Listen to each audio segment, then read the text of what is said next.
Ow. Another phenomenal episode of Drag Race France Season 4. We're back. We've been back. We're so back. Back again. I'm so happy. I can't wait to get into it. Bonjour. Welcome, everyone, to The Cup, the Currently Unnamed Podcast, where we put the real and the tea in reality. And you can always come to us first to quench your thirst. I'm Logan Micha. Say something gay. Today, I am drinking some key lime sparkling water. That's the drink of the day.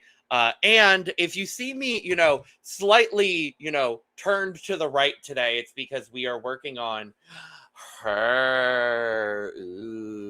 Lots of beautiful, sparkly loveliness. Part of now doing drag full time, which is a new fun thing I'm doing. I'm not dying at all, not even close. Is lots of fun rhinestoning business. So I'll be a little, doing my best to be a little like this, a little not fully blocking myself away from the camera, but exactly, very profile for you. Thursday. Oh yes, it is very combination of Thursday and for you all at the same time. Yeah, or if we get back to France, as Misty Phoenix taught us, meow. Very that, which was very genius. Meow. Shout out to Misty Phoenix. Yeah. Coucou, bonsoir tout le monde. Je suis Micha, your Persian correspondent. And for some reason, this Makeover episode made me think a lot about this particular Misty interjection trio. I believe that's how it's called linguistic-wise. Now I'm drinking my black fruity tea, very fruity, because it contains both strawberry and blackberry. And you know which berry is black? Blackberry. Shout out to Heidi. The tea is hot. I am hot. This is the first rain we're having right now, which is like very, very thunderous, and for a good reason, because we had like 102 Fahrenheit, 40 centigrade. So, I mean, everybody is hot, and all the people who were made over this week are damn freaking hot. We were all talking about it in the group chat. Everyone was like, wow, all of these people are incredibly attractive. And for once, I can confirm, because it is also raining here, it is hotter in Paris currently than it is in Arizona, where I am currently living. It's about 30, I would say like 38 and a half. It's 95 Fahrenheit currently where I'm at. So for once, we can talk about how it is, in fact, hotter in Paris, which I think is crazy. Yeah, but this someone brought us this. Right. Sorry, we sent it over to you, because that's how weather works. Personally, I'm good with this. Yeah, I just... Right. I'm thriving in Y'all this can drama. have it for a little bit. We need a little bit of a break over here. But no, I am so excited to get into this episode. We'll get into it. If y'all have seen us talk about makeovers before, we may not be the two, on paper, the two most excited people to talk about a makeover challenge in the world. But I loved this episode. I loved this episode. I loved every bit of it. We are going to get into all of it. But before we get into it all, please make sure to subscribe, hit that notification bell, and leave us a comment letting us know all of your thoughts on this phenomenal episode of Drag Race France. We only have 2 more weeks after this episode. I think 2 more and a finale, potentially, or 1 and a finale. 2, just the roast, the semifinals, and the finale. So 2 more. Wonderful. So yes, 2 more weeks of Drag Race France. I'm going to be sad about it, but y'all make sure to let us know all your thoughts on this season. Make sure to subscribe. Check out everything else we've got going on this channel and across all of our networks. All of the links for those will be in the description below. You can follow us on our socials as well, at The Cup Pod on Twitter, Instagram, TikTok, and Blue Sky. You can follow both of us. Our links are down below as well. And you can get your cup merch at lanagcreations.etsy.com. The QR code for that is in the top right corner of this video. So go check it out. Yeah. Go do it. And we walk into the workroom, and there is a severe lack of fluffy bidule in the workroom. Absolutely, yeah. Now, Yes, Ow. it was crying. Ow. Yeah, everyone is crying. Yeah, Larpi is not exactly as crying as the rest of them, but still, yeah, she sent her home. She's wiping off the mirror message. It's very cheeky. Yeah, She seemed a bit more in still in a state of shock after the lip sync, to be honest with you. And I feel like I probably would have been in the same way. absolutely. But yeah, the girls are all, Fluffy definitely seemed to be, a bit of the heart of this season. So definitely, the girls are kind of, reeling from this elimination, not taking it easy, but none of the eliminations have really been that easy. Absolutely, because we had literally one either heavy hitter or fan favorite or just some lovely girl going one after another. Yeah, literally, this whole cast. Holly White, but still, she was wonderful anyway, even with 4 bottom placements. Whoa! No shade to Holly. I love her dearly. I think she was also very important. So actually, literally every cut feels very painful. But yeah, Fluffy was one of the girls that everybody was so excited about. She won the Rusical. She was bringing her fashion game. She was literally being the cinnamon roll of the season. She was talking so much about trans representation, and we heard so much about her story. And yeah, she literally was like the continuation of the moon of the season 2, and in the best way possible. Carry that. So yeah, now we're down to top 5. But yeah, basically the girls dry their tears up and de-drag, and we get a new day. New day in the workroom, and they come in. Obviously, we're like, oh my god, is La Harpy gonna get La Baguette d'Or? No, finally, Fluffy broke the trend in the last fucking minute, the last fucking chance, and I said, yes, Fluffy, yes. Absolutely. Fluffy. We thought, we talked about it last week, but we thought there was a potential for her to give it to either La Harpy or Lana, as one of her friends. We thought it could go either way, and as we find out, Fluffy does decide to give La Baguette d'Or to Lana Kata. Yes! And at the time, we thought guaranteeing her a spot in the top 4. And I was like, yes, Lana! Now we know it doesn't necessarily, but it means she moves on to the next week. Yay! Love it. Exactly. Good. And I love that personally. Me too. Yeah, I think it's very cool that I don't even think it was strategic, but yeah, it was clearly breaking the chain, and I think it was a great idea, kind of to heat the competition up. Yeah, the competition was really starting to heat up when they read that it was destined for Lana. I think it shook up everybody a bit because nobody knew at the time it was going to be a makeover, so they were like, okay. Lovely, we're down to the 5, and so one of the people has immunity, so yeah. Exactly. So yes, Lana is safe for the week. She is, or she has La Baguette d'Or. She's safe for the week. More importantly, and then we got Nikki coming in, and then we get Cam Hugh coming in. Yay! The Norvina of France. Absolutely, yeah. As the entrepreneurial diva, not to mention that her year-long supply of cosmetics is one of the top price for the winners. So yeah, exactly. Cam is the first ever girl, I believe, all across the globe, all across the franchises, whose merch is basically feeding the queens up the entire year. Because Trixie could have done this, Kim Chi could have done this, but so far we only have Cam. And yeah, Cam comes in, and we have a great mini challenge, actually. I was loved it. No, I loved it. Go ahead. I was thinking that as it was top 5, as tradition goes, we still didn't know how the events of the week are going to turn out. So I am expecting the week link with our dearest not Lolita, Lovala Diva next week. But I was expecting this week as well, because it's top 5, now it's a tradition. But no, we instead get a product pitch commercial challenge to come you as a mini challenge. So pitch your craziest entrepreneurial, idea, with a bunch of absolute freaking crap. I don't know how to... Yes. Shit. Yeah, so also the most beautiful pit crew man I've ever seen in my entire life. Oh my god, hello. Oh Lord. It's 5 random boxes. You have to pick a box, and then you have to pitch this item as item of the year. Yeah.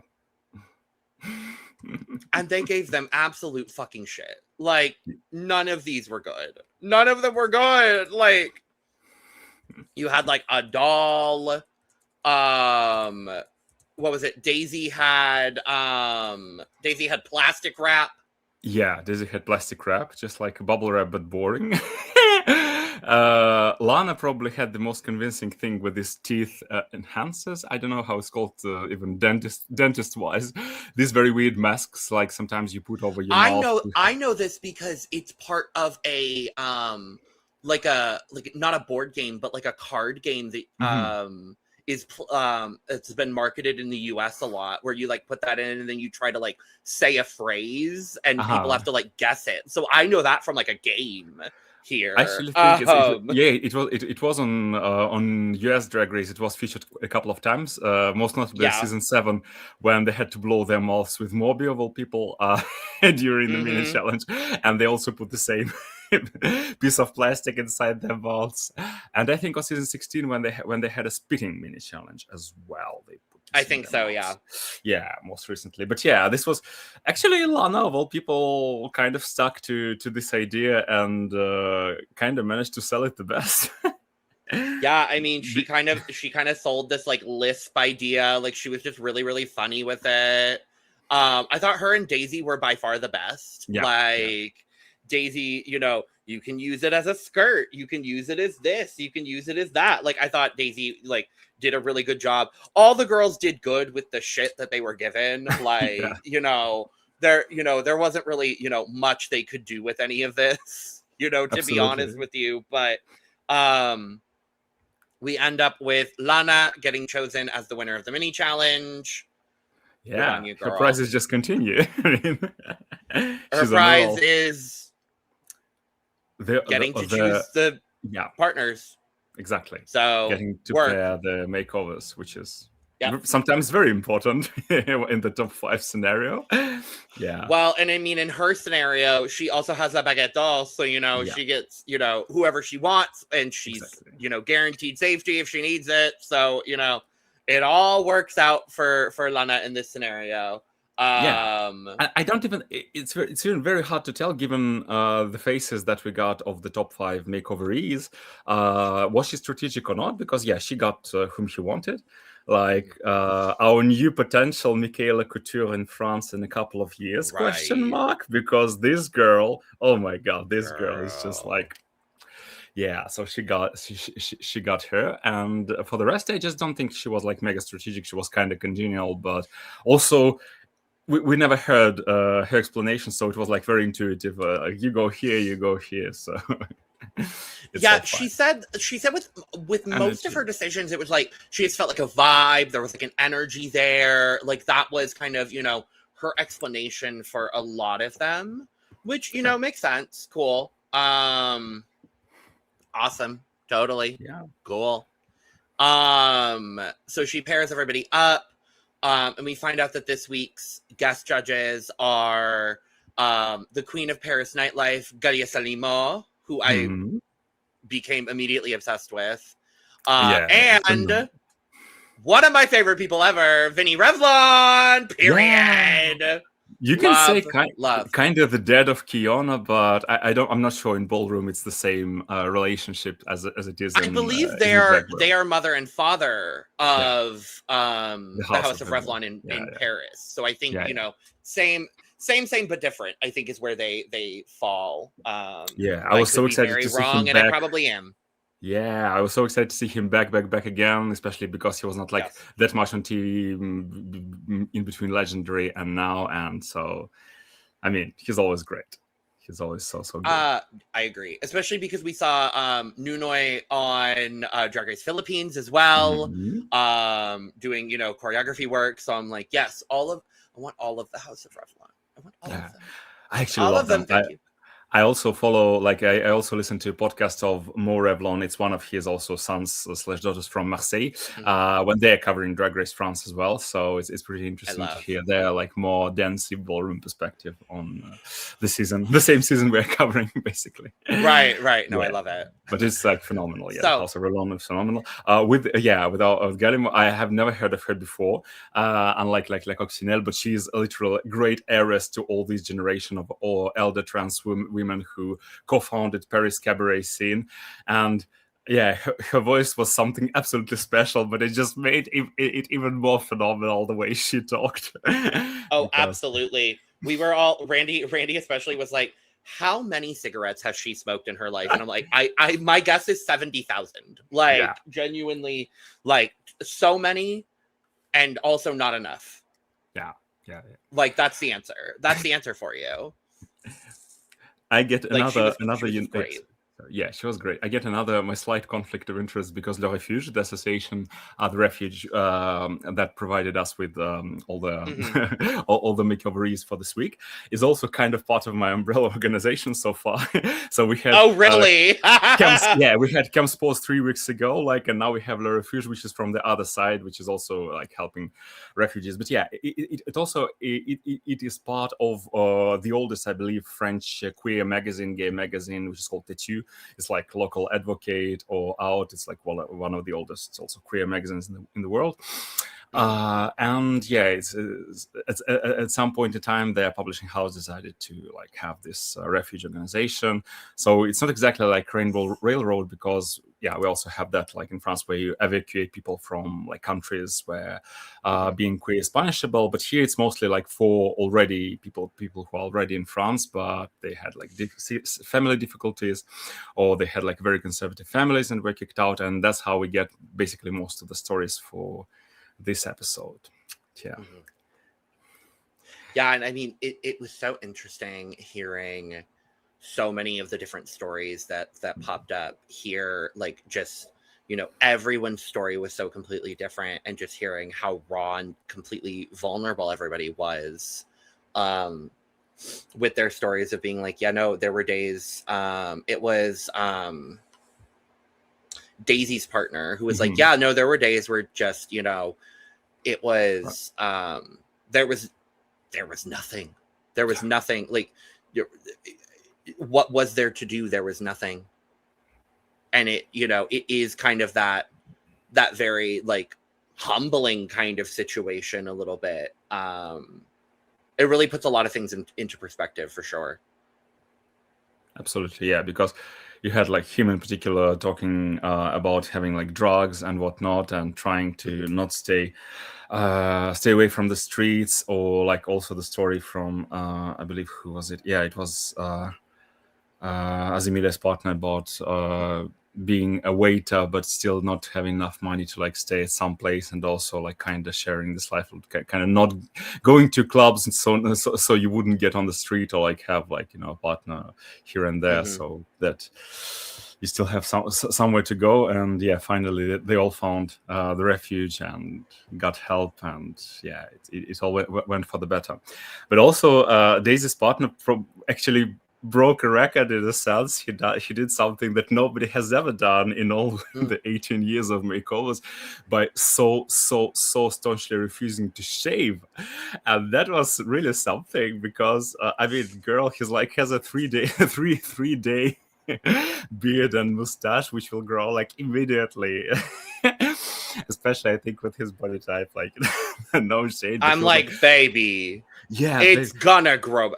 Like, it's gonna grow back. Here's my thing. Fast. Here's my thing. As someone that has worked with a lot of homeless people and the unhoused, and like I have worked with them for a lot of time. Once you have those things, and once you have control over those things again, you don't want to lose them. That is the thing. Once you have agency over your life again, those are things you don't want to lose. Those are that having that control and having that option. Those are things. It's difficult to give that up to somebody else again. That is a difficult thing to have. So I understood that. I saw that and said, I hear that and I understand that. And I looked at it from that perspective as well as the Drag Race perspective of like, but also, baby, you know what show you're signing up for. Like, Yeah. you know what the gig is. Like, so I was looking at it from both perspectives, being like, yes, I hear you and I see you. But baby, shave the face. Like, Yeah. it will grow back. Like, I promise you it will grow back. But yeah, no, I see that for sure. And especially given that Daisy was like almost panicking. She was like, oh my God, what should I do? Maybe put a beard on myself. Maybe, I don't know, Right. like really experiment. And then, yeah, next morning, already the morning of the run, at the very last minute, he was like, yes. And there was such dramatics for his shaving, like, every stroke of a razor was almost like heart-wrenching. But yeah, after what you said, I totally understand it more. And even in the moment, I understood that it was really something for him, a really big deal, especially from the outside perspective. It was like, oh my God, just it will grow back less than a week. But, right. yeah. It does really feel like, okay, baby, shave it. But yeah, it really, that felt very much so like one of those agency things. Like, True. I get it, but it's something that makes me feel comfortable as myself again. And so that's, it's one of those things, but, he did it. It grew back. I assume as much, I doubt it didn't grow back. Yeah, I'm almost sure that it's no. For sure. Actually, all of them, they can be great drag queens because, also Sublime's partner and Larpy's partner, and Larpy was like, I have such a huge fire under my ass because not only I was in the bottom last time, but also I'm the only one without a win now.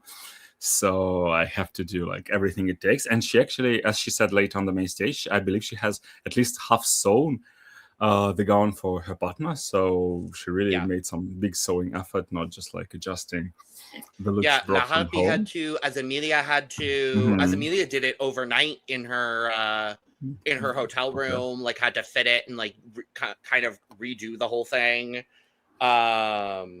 So yeah, this year the girls really like put an effort, so it wasn't just like bring from home and try to put it on anybody's body. But yeah, I mean, it was very cool to both hear and feel it and literally see the results of how it was. How it was done eventually. Yeah. What else from the conversation stood out to you? I really just, it was good hearing all of the different conversations and so many different perspectives from our trans youth here. Just all of the perspectives that they were bringing. Absolutely. It was as Amelia's conversation, talking about like the small town homophobia and bringing that into, their kind of conversations, and then, maximalizing that into this like big full out presentation. And then obviously like we didn't know what their presentation was going to be until, we got to the main stage, but it was really, really fun to see it, manifest into this like big giant thing. I thought that was really, really fun. And they were just like, I loved the whole moment the day before when they were just like trying on wigs and trying on whole like outfits and things. And then they had the walk off. Like I always love when they all do like a walk off. I think it's so cute. Like it really felt like the girls, all 5 of them were really like, okay, we're putting the competition on pause for a second. And we're just going to let them live their best life and have a good time and let these babies just have a good opportunity here and make the best moment for themselves. And that's really what I appreciated the most about this episode.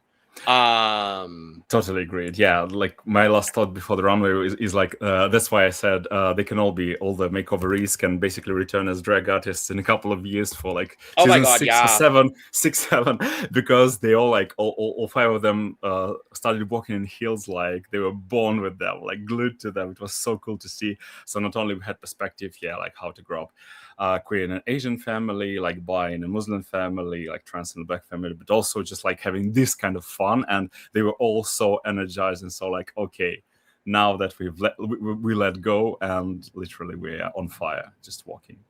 So yeah, it was very good. Absolutely. Just all of they chose such beautiful souls to put in this challenge as well. Just seeing like all of the perspectives, like and hearing about the refuge and hearing about how much great work they're doing, you know, hearing Lana's partner talking about her trans identity, and you know,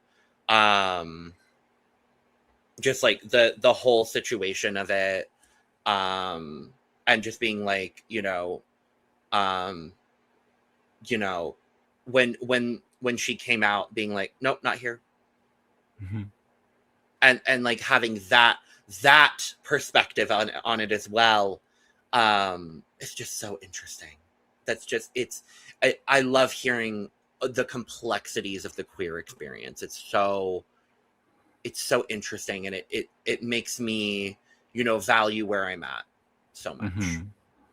And I always appreciate it. And it was quite delightful to hear everyone's perspectives were really quite great. So mm-hmm. Yeah, so true. It's an episode that, yeah, like we said, we don't always, you know, Micha and I do not always enjoy the Makeover Challenge.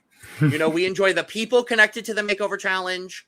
We enjoy the stories. We don't I'll speak for me in this case. I enjoy the people. The stories are always lovely. You know, I don't always connect to the judging and the results and everything like that.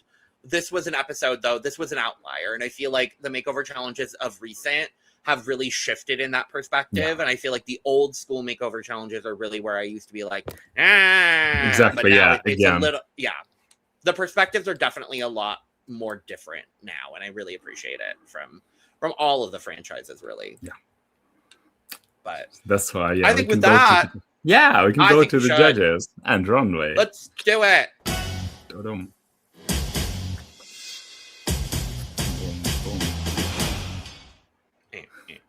Ow. Nicolette doll. Nicolette dollification, bitch. Yeah, that was just Nicolette Penelope doll. She was phenomenal. But also shout out to Daphne. I think that was the best Daphne's jacket like ever. This raincoat. Oh my god. I love Daphne's look. Oh my god. Yeah. And then all of the blue across the eye. Like, I loved it, girl. Yes. Daphne. She finally has done the Smurf right. Now finally. I know, right? I loved it. Yeah, I loved it. Yeah, because 2 years ago we witnessed the Smurf explosion on her face, and that was an unfortunate incident. But now she has done the blue on her face right, and I'm so grateful for that. It's so beautiful. Yeah, she looks incredible here. Screaming. She looks phenomenal. Noak looks great as well. I want his whole outfit. I love this top. I love the color palette. He looks incredible. He looks absolutely incredible. Celia looks gorgeous. A gorgeous top, pants, period. Simple, clean, gorge, stunning, beautiful. And Vinny looks fucking hot. I love this. Vinny looks so good. This is like genius. This is streetwear meets samurai, and it suits him so damn well. It's just I love. Yeah, this is a hot judging panel. Absolutely. Yeah, they all on look fire. Great. Too much. Y'all doing too much. None of them are going to the same party, and yet all of them are going to the same party. You know what I mean? Yeah, that's kind of the best. What party are they all going to? Like, Masquerade, maybe? Maybe. I don't know. The launching of a spaceship. Something. Sure. I like that. The launching of the next ship to, you know, Mars, maybe. I don't know. Absolutely. Sure. I love it.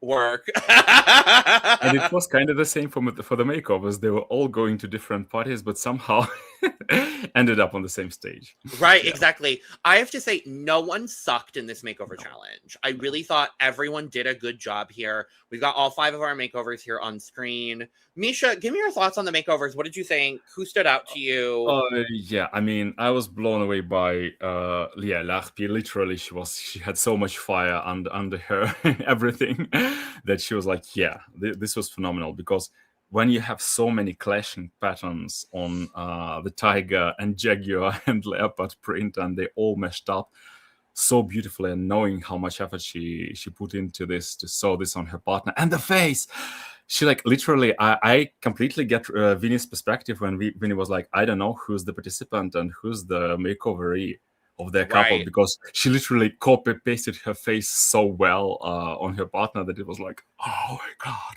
And as Emilia as well. So I kind of, I agree with the top 2. I think they were like, oh my god, they were on fire, because as Emilia took 2 great colors. They went on perfectly together as well.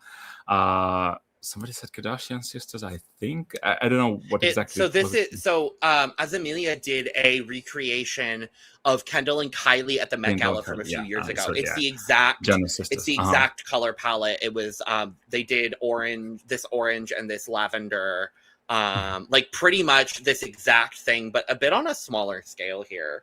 But yeah, I was actually in all of this. My number 3 would be Lana. I think she and her partner, first of all, had super intense chemistry, and this is really why I thought of the partner as a bit of like the Michaela Couture for the future, and also future finalist of a Drag Race season potentially, because they sold the hell out of this looks.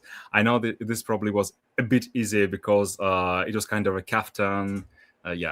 Not to bring up the Akira versus Ross quarrel, but I mean, this is kind of a very, very coveted like circus captain situation where they could, in theory, run away with a lot. I mean, not like adjusting perfectly to their bodies and whatnot, and it was probably a slightly easier a way out than for Azamelia and Larpi, who like padded and like fully, absolutely committed to measuring it down to their partners' bodies, respectively. But I still think it was phenomenal, especially for the presentation.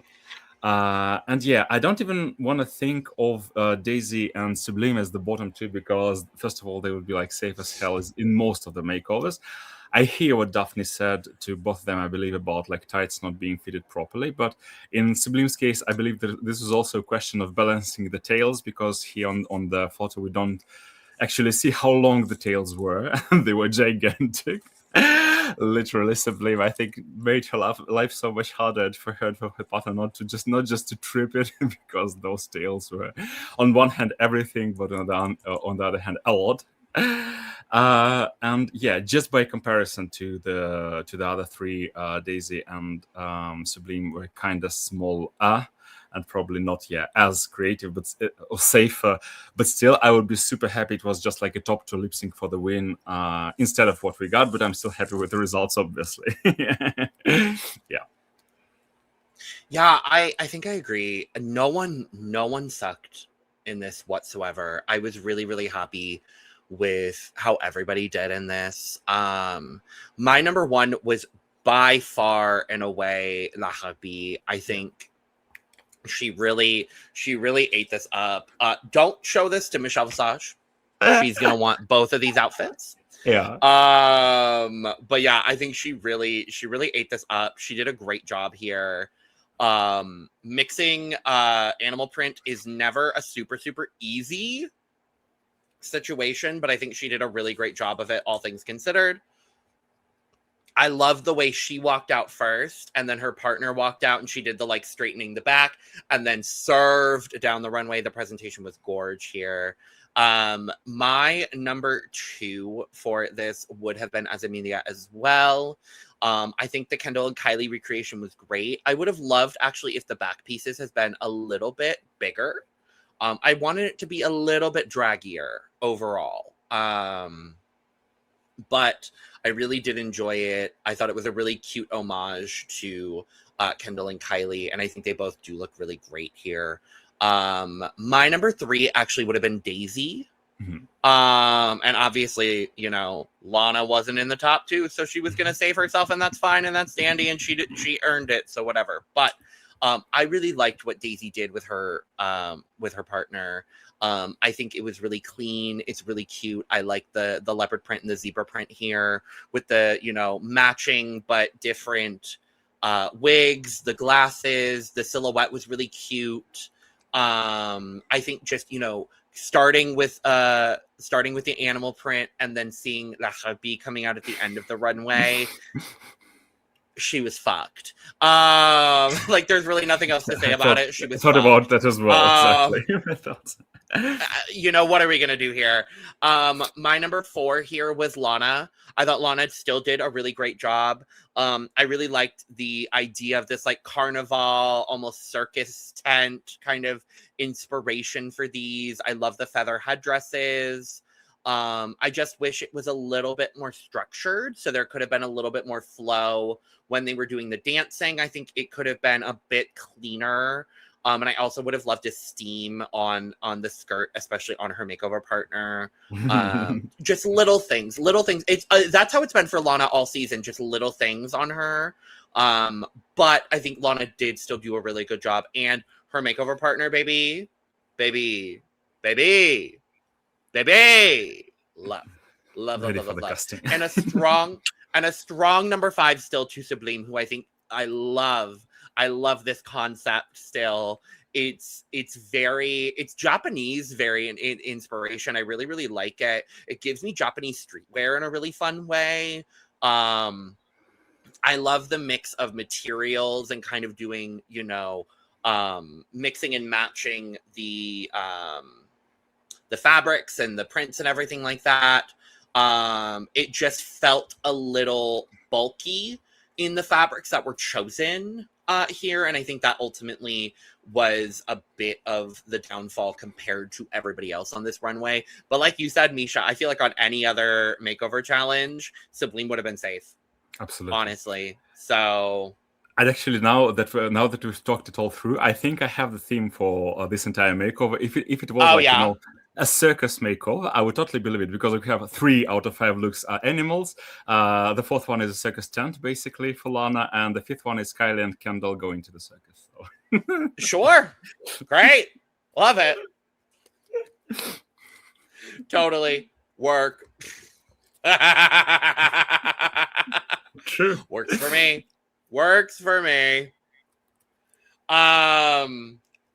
But yeah, we get our judging is quite lovely, quite wonderful. A lot of really emotional conversations about, you know, the makeover partners and what they contributed to the makeover overall, which was quite lovely. Everyone feeling comfortable and confident, you know, which is great. I have to shout out, I do love the name Sexy Halal. Yeah. Oh, yeah. That was my favorite name of the makeover. Is I also like Sexy Halal. And Tiramisu. Yeah. It was Tiramisu was also good. Yeah, it was interesting because it was literally like Tara like Banks, because especially when you pronounce it in French, because you say tiramisu, yeah, because you would say tiramisu for the dessert, but yeah, it was exactly like tiramisu because it's like Tyra Banks, so it was very funny. Yeah, very that. But yes, we go backstage, and all the girls know what's gonna happen. Yeah, sure.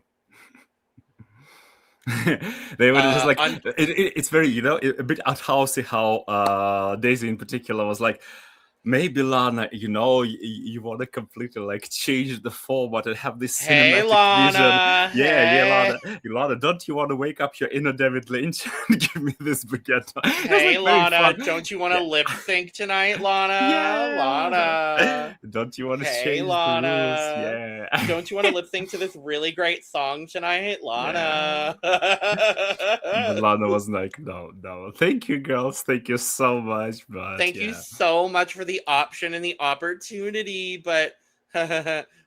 No. And they were basically congratulating Larpy before even the results were announced, because it was kind of obvious for everybody. Yeah. Right.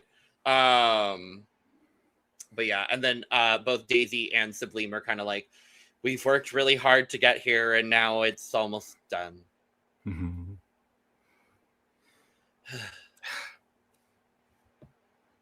And now here are the results. Yeah. It's very that. But we go back to the stage. Our top two are Azamelia and the Harpy. Agreed. Absolutely. Yeah. Agreed. Our winner, without a shadow of a doubt, La Harpy. Absolutely. She did it. She did it. Now we have everybody with a win, at least one win. Yeah. Everybody in the top 6 as well with a win. Yeah. Which is great. Yeah, top 6. Because unfortunately, Holly did not. Mm-hmm. Did not get a win. No wins for her, unfortunately. And after this week, we have a very unique combo where we have everybody who has at least one win and has lip synced at least once. But we also have 2 girls with 2 wins. So overall, this looks like a very competitive and very cool picture to see, going into semifinals. But I love it. I love when a season is super competitive and exactly. Genuinely anyone could make it to the top 4 and I would understand it. And I think it's really fun in that regard. But our bottom 3 obviously is Lana, Daisy, and Sublime. And of course, I did love when Lana was like, my passion for the stage is not going to usurp this moment. I'm saving myself.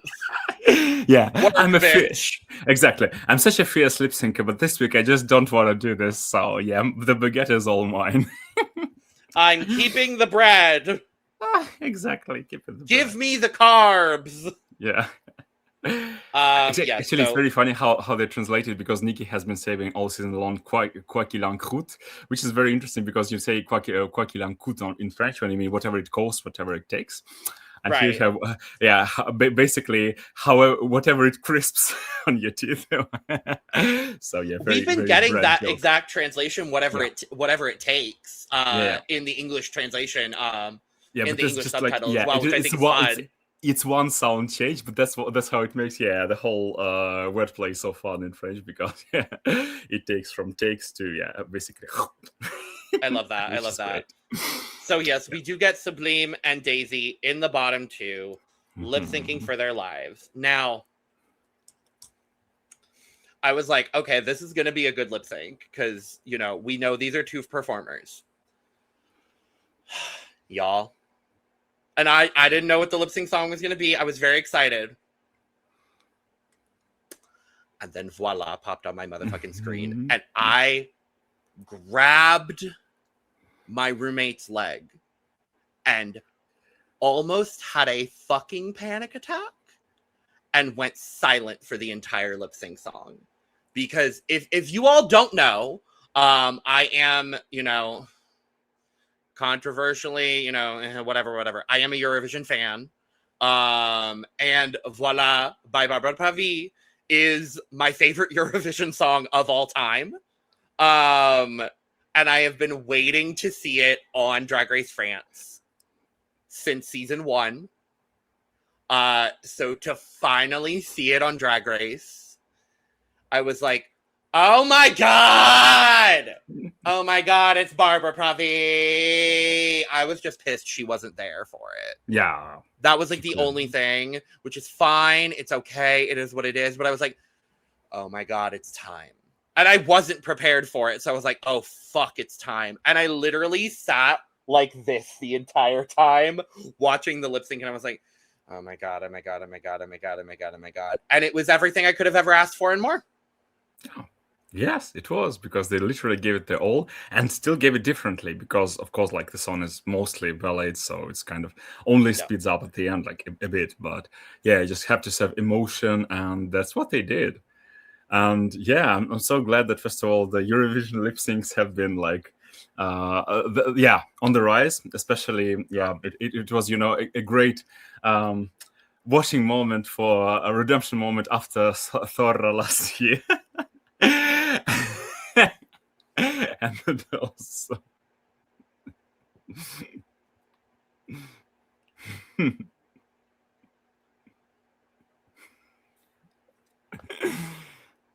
shout out to Mother Crystal anyway. I hope we'll get a redo anyway, No, what I want, I really want Essa Diva on season 6. On season 7? 6? 7? 6 so far. Wait. Six. Baby, Six. I can't keep Six fucking or count. España All Stars. Six. Either one. Yeah. I mean, Esa Diva feels like Yeah. a perfect lip sync for Song, your life absolutely. song, in my opinion. But Sure. no, I want Esa Diva. We need a redemption, please, for the love of the universe, please. Absolutely. And Melody as a guest judge also would be gorgeous, by the way. But no, you were saying. Yeah, so I mean, yeah, this was great because at one point in time, I'm not gonna lie, that I've had a period of time when I had an overdose of Voila, and I'm like, oh my god, like because Barbara even here has kind of become a bit of one-hit wonder because of that song. Like, yeah, she has like some other hits in France and like French-speaking world in general, but I mean, Voila kind of a bit like topped it all off, and there was especially like 2024, maybe early 2025, it was so overused in like ads and like films and teasers and whatnot, and I was like, oh my god, please stop. So yeah, like a year ago I had like an overdose of Voila, and if it was like lip sync of France All Stars, I would probably be rolling my eyes, but now a year later I'm like, I kind of calm down, and especially this is the right time to do it. The right time, and both girls served it so damn much, and I loved how Daisy literally went on full face route, and Sublime kind of was trying to use more of the stage, but yeah, they both like served with the looks, with the words, and with the tail in case of Sublime, because that's what also I was talking about. The tail went wild. And yeah, so I was very happy with the result, especially how Nikki announced it, because we have to talk about this. I need a moment. Nikki gets up immediately. And I was like, what is happening? What are we doing? Where is Nikki going? Like, huh? What? Who? Nikki Doll? Nikki Doll, where are you going? Nikki Doll? Nikki Doll? Nikki? Nikki? Nikki Doll, where are you going, Nikki? And then yes. Go ahead. And then she walks on stage. She walks on the stage. And she announces. She grabs both girls by the hands. Yeah, she grabs both girls by the hands and says that nobody's going home. Nobody's going home for the first time in Drag Race France history. The first double save in France history. Deserved. Yeah, absolutely. Completely deserved. Completely deserved. I was so happy about it because it's two girls I really loved on one of my favorite songs ever. I loved it. Loved it. And so that means that the Baguette d'Or is officially over because nobody got it this week. Next week is a semi-final wedding roast for the second time only after UK versus the World 2. And yeah, this is going to be very good, hopefully. And then it's going to be the finale. So yeah, we just have 2 weeks left. Yeah, the season went on. Yeah, but I mean, this is literally, as we said, it's how many episodes in a row. This feels like an all-star cast already. It's like such a great group of girls. It's such a phenomenal group. Like, this is a phenomenal season. Yeah, that's why the best part of it is they're discovering their talents as they go. So, for instance, going into the roast, we only think of Daisy as like a comedy queen who apparently is gonna slay, and all the other top 4 kind of wild cards of the other 4 of the top 5. But given that the girls have surprised themselves so much, I wouldn't be like shocked if they would all slay probably, or somebody that we don't count as like being out there and very jokey and cutthroat will slay. So we shall see. Right. And speaking of cutthroat, the draft is getting close. Ooh. I'm still in last. And then beyond that, Jonathan is at 22 points. Lana's at 29. Micha, you're at 35.5. And Theo is at 36.5 points. So close. Honestly, you guys, the competition's starting to heat up. Yeah. So it's going to be I mean, very at this interesting. point, we're looking at Theo with 2 people left, and everyone else has 1. So, except for me. I still stand by my choices. As you should. Yeah. Thank you. But yeah, the competition is heating up. Things are getting crazy. I can't wait to see how this turns out. I'm very sad we only have 2 more weeks of France. And we'll be back next week to talk about the semifinals. So thank you for joining us for this episode of Drag Race France. Let us know all your thoughts on this episode down in the comments below. Make sure to subscribe on your way out. Like the video. Check out everything we've got going on across the Cup Network. We've got a lot of stuff going on. Make sure to get your merch as well at lanagcreations.etsy.com. And with all that being said, we are going to go ahead and get out of here. So, salut! Bye! Bye.